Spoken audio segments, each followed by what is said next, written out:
इस वीडियो में हम लोग कवर करने वाले हैं how to actually get an aesthetic physique. कौन कौन से मसल ग्रुप्स होते हैं जिन्हें हमें ट्रेन करना पड़ता है, कौन कौन सी एक्सरसाइजेज होती हैं, और उन्हें मैं करके भी दिखाऊंगा आपके सामने ताकि आपको कोई परेशानी ना हो विदाउट एनी इक्विपमेंट। और इसी के साथ साथ हम अंत में देखेंगे कुछ टिप्स जिससे आपकी एक्सरसाइज थोड़ी ईजी हो जाएगी और आप इंजरी से बच सकोगे। और मैं अपने ऊपर एक जस्टिफिकेशन दे दूँ, अगर कुछ लोग ये कमेंट करना चाहते हैं कि ब्रो तेरी एस्थेटिक फिजिक कहाँ है, तो हमें सिखा रहा है। ब्रदर, आज से लगभग 3 महीने पहले I was looking like a bloody Stickman, वो लकड़ी। अभी मैंने जो गेन किया है 90 डेज से, जो कंसिस्टेंसी मैंने मेंटेन करके रखी है, that is the secret of my confidence. मैं उस चीज़ के लिए बहुत प्राउड फील करता हूँ। I have made some progress my friend. और सच बताऊँ तो मैं अपने आप को इस लायक समझता हूँ कि अब एक एस्थेटिक फिजिक के ऊपर गाइड दे सकूँ। आई एग्री कि मेरा प्रोपोर्शन थोड़ा सा ख़राब है, लेकिन अगर मैंने बल्किंग स्टार्ट कर दी, जो कि मैं करूँगा, I will be completely perfect. तो एक एस्थेटिक फिजिक जो है वो 3 अलग अलग चीज़ों से मिलकर बनती है: high definition, low vascularity and we taper. High definition का मतलब है कि आपकी बॉडी, आपके मसल्स कितने ज़्यादा एक्सपोज हो रहे हैं। मैं 2 इमेज दिखाता हूँ, इसमें हाई डेफिनेशन वाला कौन सा है थोड़ा गेस करो। ऑब्वियसली लेफ्ट वाला, क्योंकि इसमें आपको हर एक मसल कॉन्ट्रास्टिवली दिख रहा है सेपरेटली, आप देख सकते हैं हर एक मसल को। जबकि दूसरे बॉडी में फैट थोड़ा सा ज़्यादा है, जिसके कारण मसल कवर अप हो जा रहे हैं। तो जो लेफ्ट वाली इमेज है उसमें हाई डेफिनेशन है और राइट वाली इमेज में लो डेफिनेशन है। अब आते हैं वैस्कुलरिटी पे। तो मैं आपको सिंप्लीफाइड वर्जन में समझाऊंगा क्योंकि ये थोड़ा सा डिफिकल्ट टॉपिक है। वैस्कुलरिटी का मतलब होता है आपके बॉडी का फैट परसेंटेज कितना कम है, maintaining a low body fat percentage and a good amount of muscle mass, उसी को हटना, उसी को कहते हैं वैस्कुलरिटी। फैट लॉस के ऊपर अगर एक सेपरेट वीडियो चाहिए, यू कैन कमेंट डाउन, मैं बना दूंगा। एंड या मेक श्योर टू सब्सक्राइब ताकि आपको नोटिफिकेशन मिल जाए। एंड लास्ट में आता है वी टेपर। तो वी टेपर का सीधा सा मतलब है आपकी बॉडी वी शेप में होनी चाहिए, आपका शोल्डर एरिया थोड़ा वाइड होना चाहिए, कंपेरेटिवली आपका जो वेस्ट एरिया है वो थोड़ा स्लिम होना चाहिए, और आपकी बैक जो है वो वेल डेवलप्ड होनी चाहिए। हमारी ह्यूमन बॉडी अराउंड 600 से भी ज़्यादा मसल से मिलकर बनी हुई है, लेकिन लकीली एक एस्थेटिक बॉडी अगर हमें चाहिए तो सिर्फ 10 मसल ग्रुप को ट्रेन करना पड़ेगा। मैंने टोटल 8 एक्सरसाइजेज इंक्लूड किए हैं इस वीडियो में, वो कंप्लीटली आपके बॉडी को ट्रेन कर देंगे। एज वेल एज उन 8 एक्सरसाइज को 3 पार्ट में बांटा है, part A, part B and part C. इसके बारे में मैं आगे बता दूंगा। बट मोस्ट इंपॉर्टेंटली, किसी भी एक्सरसाइज को करने से पहले warm up is extremely necessary. किसी फार्मूला 1 की गाड़ी को जब रेस पे उतारा जाता है तो उतारने से पहले उसकी इंजन की मैक्सिमम थ्रॉटलिंग की जाती है ताकि इंजन गर्म हो सके और रेस के लिए तैयार हो सके। बॉडी के साथ भी सेम सीन है। अगर आपको कोई इंटेंस HIIT वाली ट्रेनिंग करनी है, high intensity interval training, last video में बताया था मैंने, हाइट वाली वीडियो में, तो उसके लिए आपको अपने बॉडी को पहले रेडी करना पड़ेगा ताकि आपको इंजरी ना हो और अपने मैक्सिमम पोटेंशियल पे परफॉर्म कर सकें। वार्म अप के लिए आपको सिंपली 3 चीज़ें करनी है। पहला है आपको 30 से 45 सेकंड आपके हिसाब से, आपके कैपेसिटी के हिसाब से जंपिंग जैक्स लगाने हैं। उसके बाद आपको 30 से 45 सेकंड के लिए आर्म्स रोटेशन करने हैं, और उसके बाद फिर आपको 30 से 45 सेकंड के लिए डायनामिक स्विंग करना है। दूसरे एक्सरसाइज में आपको अपने आर्म्स को पूरा स्ट्रेच कर लेना है। मेरा कैमरा उतना वाइड एंगल नहीं है इसीलिए पूरा आर्म नहीं आ रहा है, बट आपको कंप्लीटली स्ट्रेच करना है और छोटे छोटे, इस साइड देखिए, छोटे छोटे सर्किल बनाने हैं। ऐसे उड़ना नहीं है चिड़िया की तरह, छोटे छोटे सर्किल आपको 30 सेकंड के लिए ऐसे बनाते ही रहने हैं। और जैसे जैसे वक्त बढ़ेगा आप उसे 45 सेकंड में भी कन्वर्ट कर सकते हैं। एक बार आप 15 सेकंड के लिए ऐसे कर लेंगे, उसके बाद एंटी क्लॉकवाइज घुमाइए और 15 सेकंड के लिए अपने कमर पे हाथ रखना है और ऐसे 45 डिग्री घूमना है 30 से 45 सेकंड के लिए। Very good, warm up complete हो चुका है। अब आते हैं मेन एक्सरसाइज पे, लेकिन उससे पहले मैं आपको रैप और सेट के बारे में बता देना चाहता हूँ, क्योंकि आगे मैं इसी लैंग्वेज का इस्तेमाल करने वाला हूँ। रैप का मतलब होता है रेपिटेशन, यानी किसी भी एक्सरसाइज को हम कितनी बार रिपीट कर रहे हैं, किसी भी मूवमेंट को कितनी बार रिपीट कर रहे हैं। अगर मैंने फिलहाल 1 पुशअप मारा उसे 1 रैप कहेंगे, 10 पुशअप मारे उसे 10 रैप कहेंगे, 100 पुशअप मारे उसे 100 रैप कहेंगे, यानी रेपिटेशन। और अगर मैंने 20 पुशअप मारे उसके बाद कुछ देर रेस्ट लेने के लिए बैठ गया, क्योंकि मेरा मसल थक जाएगा, ऑब्वियस सी बात है। फिर मैं 20 मारा, फिर कुछ देर रेस्ट के लिए बैठ गया, और लास्ट टाइम मैं 15 मारा, क्योंकि उस वक्त मेरा मसल पूरा फेलियर तक रीच कर चुका था। अब मैंने यहाँ पे क्या किया, 20 पुशअप का 1 सेट मारा, फिर 20 पुशअप का दूसरा सेट मारा, और फिर 15 पुशअप का तीसरा सेट मारा। यानी सेट जो है वो रेप्स का समूह होता है, यानी 10, 20, 15 इन सब रेप्स को मिला के हम 1 सेट बनाते हैं। तो आगे मैं ऐसे ही बताने वाला हूँ कि आपको इस एक्सरसाइज को इतना रेप मारना है, इतना सेट मारना है। होपफुली आप समझ चुके होंगे। अब हम आ जाएंगे नेक की एक्सरसाइज पे, क्योंकि हमारी पहली एक्सरसाइज है। नेक के लिए हमें 2 एक्सरसाइजेस करनी पड़ेंगी। पहला है नेक फ्लेक्शन, दूसरा है नेक एक्सटेंशन। फ्लेक्शन से शुरू करते हैं। नेक फ्लेक्शन में आपको सिंपली अपने नेक के गर्दन के मसल को ऐसे राइट लेफ्ट 10 बार इस साइड करना है, 10 बार उस साइड करना है, यानी 10 रेप इस साइड, 10 रेप उस साइड, और इसका आपको एक ही सेट करना है, रिपीट नहीं करना है। और उसके बाद हम लोग आ जाएंगे नेक एक्सटेंशन पे। तो जैसे हम लोग लेफ्ट राइट जा रहे थे उस तरीके से हम लोग ऊपर नीचे जाएंगे, अप डाउन अप डाउन, इसे कहते हैं नेक एक्सटेंशन। 10 बार आपको ऊपर ले जाना है, 10 बार नीचे ले आना है, और इसका भी आपको एक ही सेट करना है। और उसके बाद 60 सेकंड का एक अच्छा खासा ब्रेक ले लेना है। और अभी हम लोग कवर करने वाले हैं ऐब को। तो ऐब के लिए आपको सिर्फ एक ही एक्सरसाइज करनी है, विच इज़ प्लैंक। प्लैंक कैसे करते हैं? आपको सिंपली अपने हाथ को कुछ इस पोजीशन में रख देना है, आई होप आप देख पा रहे हो, और उसके बाद अपने पैर को पूरा एक्सटेंड कर देना है। ध्यान देने की बात यह है कि आपको प्लैंक करते वक्त अपनी हिप को ऐसे नीचे नहीं रखना है, हिप हमेशा थोड़ा सा अपलिफ्टेड रहेगा, उससे आपका कोर जो है वो एक्टिवेट हो जाता है, यानी आपके मसल जो है वो ट्रिगर हो जाते हैं। और आपको यही होल्ड करके रखना है एक सेट 30 से 45 सेकंड तक। अब हो सकता है कुछ लोग इसे 20 सेकंड के लिए भी होल्ड ना कर सके, अपने आप को कमज़ोर मत समझो मेरे भाई। प्लैंक एक्चुअली में काफ़ी हार्ड एक्सरसाइजेस हैं और इसके लिए आपकी ऐब में काफ़ी अच्छी स्ट्रेंथ होनी चाहिए। सो उसके लिए आपको शुरुआत में स्ट्रगल करना पड़ेगा। It's very common, it's very normal, keep practising. अब कॉमन सेंस से हम लोग आने वाले हैं पुशअप में, क्योंकि हमें अगर चेस्ट को ट्रेन करना है तो हमें पुशअप से शुरू करना पड़ेगा। पुशअप के लिए पहले आपको ये जानना है कि अपने हाथ की पोजीशन क्या होनी चाहिए। तो इन दोनों के बीच का जो डिस्टेंस है ये मैंने कैसे नापा, आप ऐसे अपने हाथ को रखिए और इसके बीच का जो डिस्टेंस है उन दोनों डिस्टेंस में अपने पाम को प्लेस कर दीजिए, और उसके बाद ऐसे सीधा अपने पैर को एक्सटेंड कर दीजिए। और जैसा अपने प्लैंक में अपना हिप थोड़ा सा ऊपर उठाया था, पुशअप में भी हिप थोड़ा ऊपर ही रहेगा। एंड अपना ये जो पाम है, पाम को आपको थोड़ा सा बाहर की तरफ टिल्ट करना है, ऐसे बाहर की तरफ टिल्ट करना है। क्यों? आगे पता चलेगा। और हमें ऐसे पुशअप का एक रेप मारना है। इसमें आपको दो चीज़ बताना चाहता हूँ। पहली बात, फुल रेंज ऑफ मोशन का इस्तेमाल करिए, पूरा नीचे जाइए और पूरा ऊपर आइए जब तक आपका बैक का जो मसल है वो थोड़ा सा मुड़े ना, वरना ये पूरा फुल रेंज ऑफ मोशन इस्तेमाल नहीं हो रहा है।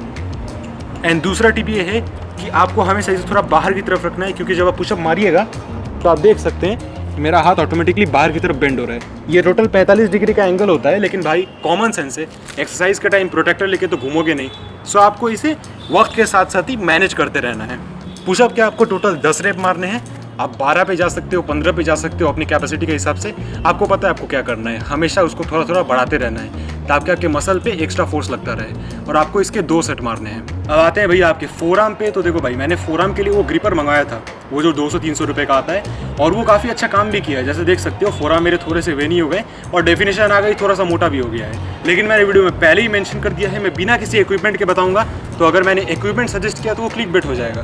तो आपको फोरआर्म के लिए भी प्लैंक की पोजीशन में आ जाना है, लेकिन आपको अपने फिंगर का इस्तेमाल करना है अपने आप को होल्ड करके रखने के लिए। ध्यान दीजिएगा, मैं हवा में नहीं उड़ रहा हूँ, मेरा पैर अभी भी ज़मीन पर ही है, देख सकते हैं। आपको अपने फिंगर का इस्तेमाल करके ऐसे होल्ड करके रखना है, बेंड नहीं करना है, एकदम सीधा रखना है। और इससे क्या होगा, आपके फोरआर्म के मसल ट्रिगर होंगे। हाथ में थोड़ा सा दर्द हो सकता है, लेकिन आपको सहना पड़ेगा। थक गए हो, पानी पी लो, क्योंकि जब आप एक्सरसाइज करते हो ना, बहुत ही ज़्यादा अमाउंट में स्वेट बाहर रिलीज होता है और आप बहुत ही ज़्यादा डिहाइड्रेट हो जाते हो। एंड एक्सरसाइज में अगर डिहाइड्रेट हो गए, फुल परफॉर्मेंस में परफॉर्म नहीं कर पाओगे। पानी पीते रहना चाहिए, स्टे हाइड्रेटेड। मैं आपको एक प्रो टिप दूंगा, आप जो भी एक्सरसाइज कर रहे हैं ना, इसे एक हल्की धूप में करिए। एकदम दोपहर की कड़क धूप में करने को नहीं बोल रहा हूँ, लेकिन अगर आपका धूप थोड़ा सा हल्का होगा बहुत अच्छा होगा, क्योंकि जब धूप पड़ता है ना बॉडी में, आपका नेचुरली टेस्टोस्टेरोन थोड़ा सा बूस्ट होने लगता है, एड्रेनलिन बाहर निकलने लगता है, तो उससे आपको परफॉर्मेंस बूस्ट मिलने वाली है। अब आते हैं आपके लैटरल डेल्ट्स पे। तो लैटरल डेल्ट्स के लिए आपको सिंपली प्लैंक पोजीशन को होल्ड करना है, लेकिन एक साइड से। मैं आपको करके भी दिखा देता हूँ। आप प्लैंक पोजीशन में आ जाओ, इसको थोड़ा साइड में रख दूँ मैं। प्लैंक पोजीशन में आ जाओ, उसके बाद अपने बॉडी को ऐसे बेंड कर लो, इसे एकदम सीधा रखना, स्पाइन को एकदम स्ट्रेट रखना है, ज़्यादा नीचे नहीं, ज़्यादा ऊपर नहीं, एकदम स्ट्रेट। और इसे आपको होल्ड करके रखना है 20 से 30 सेकंड तक, जब तक आपकी कैपेसिटी हो तब तक। और उसके बाद बिल्कुल रेस्ट नहीं करना है, दूसरे साइड भी आपको यही काम करना है 20 से 30 सेकंड तक। हो गया, टोटल 40 सेकंड हो गए। अब उसके बाद आप धीरे से रेस्ट ले सकते हैं, टोटल 60 सेकंड्स का रेस्ट ले लीजिए। अगर पानी पीना हो तो थोड़ा सा पानी पी लीजिए, और फिर से आपको ये रिपीट करना है, यानी 40 सेकंड का दोनों साइड मिला के 2 सेट में।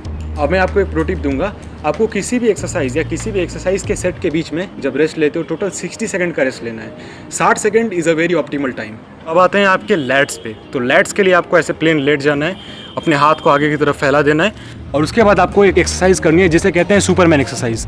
अब मैं सुपरमैन एक्सरसाइज क्यों कह रहा हूँ, आपको अभी पता चल जाएगा। आपको सिंपली अपने पैर को ऐसे ऊपर उठाना है और आपको हाथ को भी सेम टाइम में ऊपर उठाना है।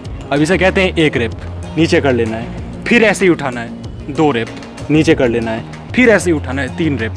और ये आपको करना है 20 बार, यानी 20 रेपिटेशंस, और ये आपको 2 सेट में करने हैं।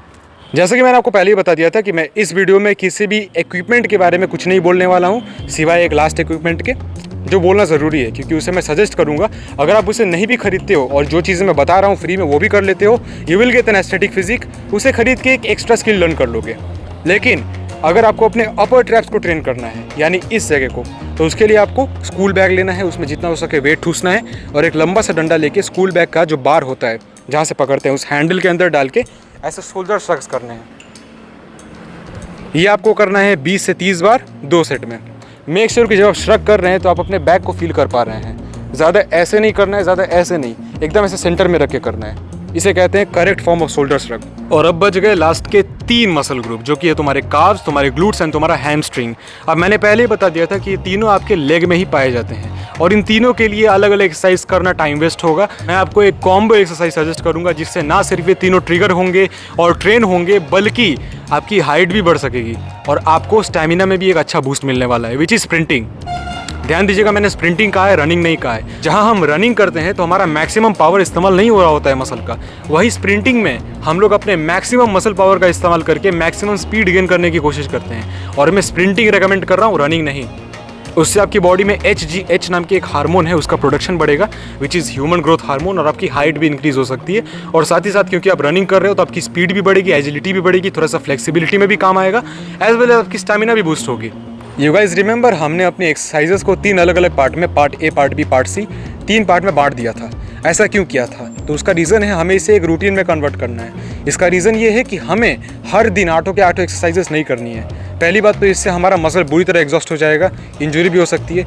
और दूसरी बात, एग्जॉस्शन का रेट इतना ज़्यादा है कि रिकवरी का रेट उसके कंपैरिजन में कुछ नहीं है और हमें कोई गेन ही नहीं मिलने वाला है। तो इतनी एक्सरसाइज तामझाम करके कोई फ़ायदा नहीं है, ऊपर से हमारा ही नुकसान है। तो हमें पहले इसे डिवाइड करना है अलग अलग पार्ट्स में और फिर उसे एज ए रूटीन फॉलो करें, हमारा ही फ़ायदा है। तो हमने पार्ट ए में रखा है नेक को, एब को, चेस्ट को एंड फोर आर्म्स को।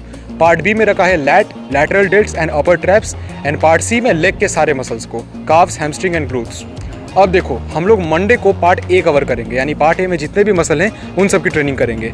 ट्यूसडे को हम पार्ट बी के जितने मसल हैं उन सब की ट्रेनिंग करेंगे और वेडनेसडे को पार्ट सी में, यानी लेग के जितने मसल हैं उनकी ट्रेनिंग कर दें। सीधी बात है, स्प्रिंटिंग करेंगे। सिमिलरली थर्सडे को हम पार्ट ए को कवर करेंगे, फ्राइडे को पार्ट बी को कवर करेंगे एंड सैटरडे को पार्ट सी को कवर करेंगे। एग्जैक्टली।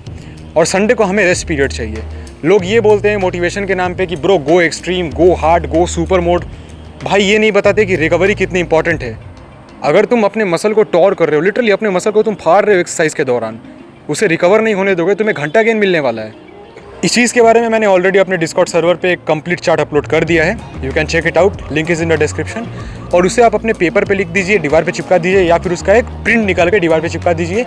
विजुअली आपके सामने हर दिन रहेगा, वो आपके लिए बेहतर होगा।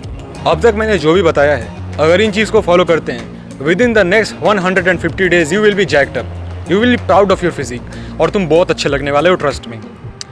लेकिन एक चीज़ जो है मैं आपको कंप्लीटली सजेस्ट करना चाहता हूँ, अगर आपको थोड़ा सा भी अफोर्डेबिलिटी का मन है, invest in a pull up बार। उसकी रेंज 800 से 1200 रुपये होगी। नेसेसरी नहीं है, लेकिन अगर आप पुल अप बार लेते हो तो आप पुल अप सीख जाओगे and pull up is a very good exercise.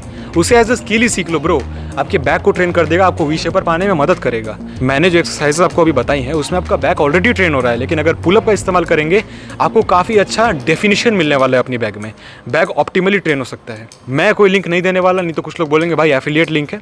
आप खुद ही जाके सर्च करिए अमेजोन या फ्लिपकार्ट में, अच्छा खासा देख लीजिए रेटिंग वेटिंग के हिसाब से और ला के अपने घर के डोर में फिक्स कर दीजिए। और जब तक पुल अप बार नहीं है, अपने डोर के भी कोने का इस्तेमाल कर सकते हैं, लेकिन प्रॉब्लम ये है कि आपको ग्रिप में बड़ी प्रॉब्लम होगी, आपके फिंगर दर्द करने लगेंगे। मसल को एग्जॉस्ट होने से पहले आपका फिंगर ही इतना दर्द करेगा, आप ऑटोमेटिकली ग्रिप छोड़ दोगे, उसको करने का कोई फायदा नहीं है। अब आते हैं एक कॉन्सेप्ट पे जिसे कहते हैं progressive overload, which is very important अगर आपको मसल ग्रो करनी है तो। अब तक मैंने जितने भी एक्सरसाइजेस बताए हैं ना, उसमें मैंने सेट एंड रेप मेंशन किया हुआ है, लेकिन अगर आप वक्त के साथ साथ उन चीज़ों से काफ़ी फेमिलियर हो जाते हैं, अगर आप 20 पुशअप ऐसे ही हवा में मार लेते हैं, नो प्रॉब्लम। हवा में कैसे मारता है कोई? इनकेस अगर आप मार लेते हैं तो आपको अपने बॉडी को स्ट्रगल करवाना है ब्रो, कंफर्ट नहीं होना है उससे। आप उसे 30 में ले जाइए, 40 में ले जाइए, टारगेट को हमेशा थोड़ा सा ऊपर रखना है ताकि आप फेलियर हिट कर सकें। नंबर ऑफ रेप बढ़ाइए, नंबर ऑफ सेट बढ़ाइए और तब तक बढ़ाते रहिए जब तक आपकी बॉडी जैक्ड अप ना हो जाए। बट ऑलवेज रिमेंबर, अच्छी बॉडी के साथ साथ एक अच्छा फेस अगर मिल जाए, that's one of the best combo in the world. और अगर आपको अपना फेस अच्छा करना है, you need looks maxing tips, तो click and watch in this video. एक मॉडल की हेल्प से मैंने कंप्लीट लुक्स मैक्सिंग गाइड बनाई है जिसमें आपको 5-6 टिप्स मिलने वाले हैं। और तब तक के लिए keep lifting hard, stay strong baby.